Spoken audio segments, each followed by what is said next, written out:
اعوذ باللہ من الشیطان الرجیم بسم اللہ الرحمن الرحیم وبہ نستعین واللہ خیر الناصرین۔ السلام علیکم ورحمۃ اللہ وبرکاتہ۔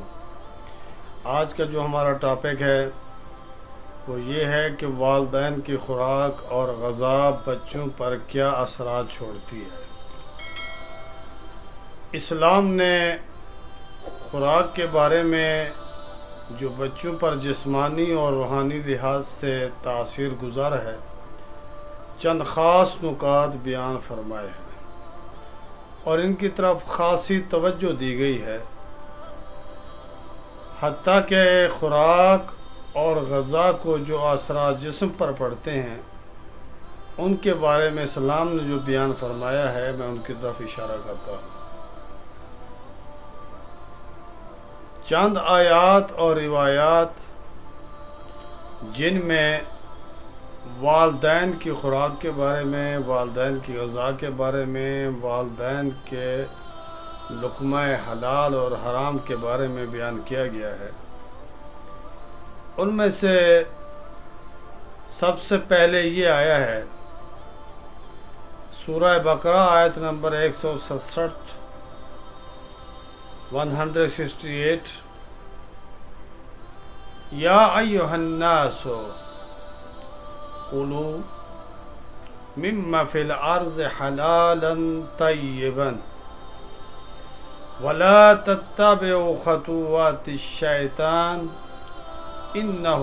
لکم عدو مبین۔ پروردگار ارشاد فرما رہا ہے، اے انسانو، زمین میں جو کچھ بھی حلال اور طیب ہے اسے استعمال کرو، اسے کھاؤ، اس سے فائدہ اٹھاؤ، اس سے بہرہ مند ہو، اور شیطان کے اقدامات کی پیروی نہ کرو، شیطان کی پیروی مت کرو، اس کے نقش قدم پہ نہ چلو، کیونکہ وہ تمہارا کھلا اور اشکار دشمن ہے۔ اس آیت شریفہ میں حلال اور پاکیزہ مال سے مراد وہ مال ہے جو ظلم کے ذریعے سے، جبر کے ذریعے سے، غصب کے ذریعے سے، یعنی غصب کیا ہوا نہ ہو، کسی کا لوٹا ہوا مال نہ ہو، چوری شدہ مال نہ ہو، ربا اور سود والا مال نہ ہو، تو ایسے مال کو حرام مال کہتے ہیں جو ظلم اور جور کے ذریعے سے کسی کا حق کھایا گیا ہو، کسی کا مال غصب کیا گیا ہو، کسی کا ڈاکہ ڈالا گیا ہو، یتیموں کا مال کھایا گیا ہو۔ ایسے مال سے اسلام نے پرہیز کا حکم دیا ہے کہ پرہیز کریں اور ایسا مال مت کھائیں، کیونکہ شیطان واضح دشمن ہے،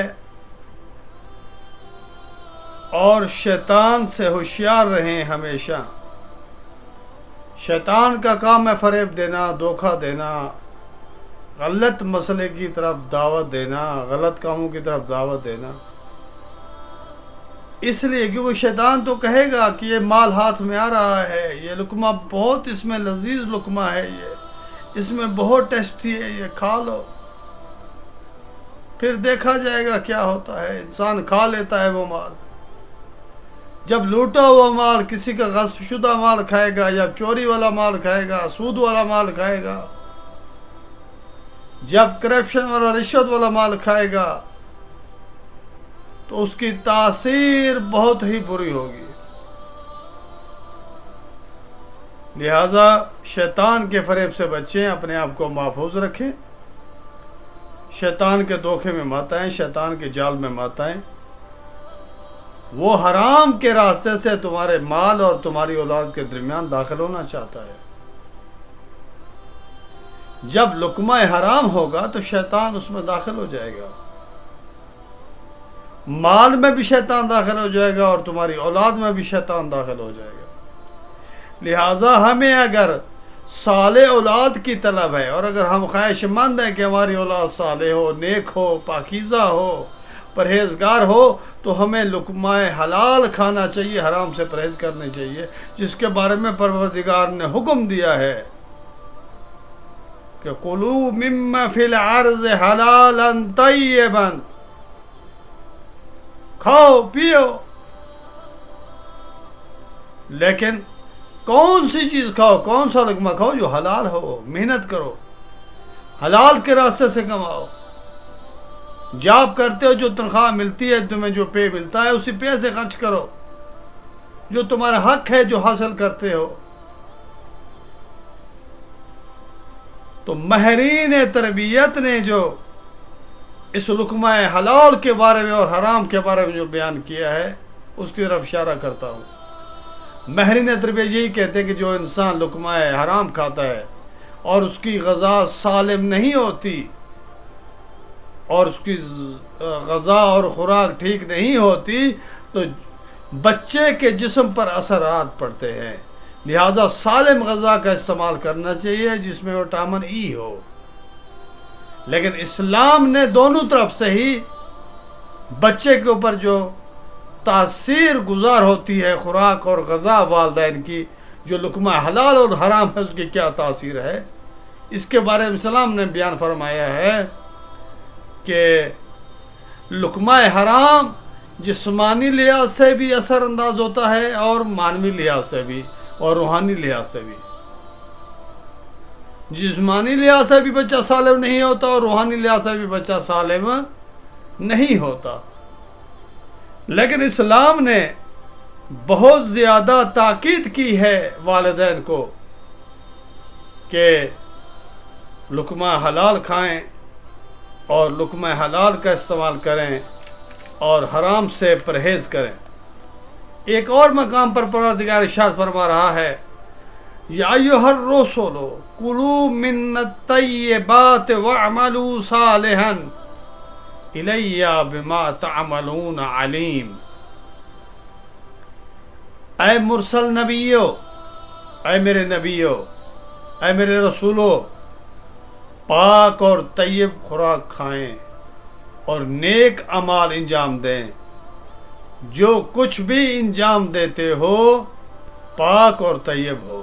میں آگاہ ہوں، جو تم عمل جو بھی انجام دیتے ہو میں اسے آگاہی رکھتا ہوں، میں ہر ایک چیز کو جانتا ہوں۔ یہ حکم تمام انبیاء خدا کے لیے ہے۔ خداوند نے اس آیا میں پاک اور پاکیزہ غذا کے بارے میں ارشاد فرمایا ہے، اور حدیث نبوی ہے، جو 40 دن حلال غذا کھاتا ہے فرشتے اس کے قریب آ جاتے ہیں اور اس کے لیے مغفرت طلب کرتے ہیں، یہاں تک کہ وہ کھانا ختم کرتا ہے، اور پروردگار ایسے انسان کے دل کو، ایسے انسان کے قلوب کو منور کر دیتا ہے جو اپنے پیٹ کو حلال غذا سے بھرتے ہیں۔ دیکھیں عزیزان، قرآن کریم میں یا اور مقامات پر جب روز محشر حساب کتاب ہوگا یہ نہیں پوچھا جائے گا کہ اے انسان تو نے کون سی غذا کھائی تھی، کون سا فروٹ کھایا تھا، آیا مٹن کھایا تھا یا چکن کھائی تھی یا کیا کھایا تھا، کون سی ٹیسٹی والے کھانے تو نے کھائے تھے۔ وہاں پہ یہ سوال نہیں ہوگا، بلکہ یہ سوال ہوگا کہ آیا وہ کسی اور کا مال تو نہیں تھا، کسی اور کا مال تو ظلم کے ذریعے سے، جبر کے ذریعے سے تو نہیں حاصل کیا، رشوت تو نہیں لی تھی، کرپشن تو نہیں کی تھی، حرام تو نہیں کمایا تھا۔ وہاں پہ لقمہ حلال اور حرام کے بارے میں پوچھا جائے گا، اور لقمہ زیادہ کھانا یا ٹیسٹی والے کھانوں کے بارے میں نہیں پوچھا جائے گا۔ والسلام علیکم ورحمۃ اللہ وبرکاتہ۔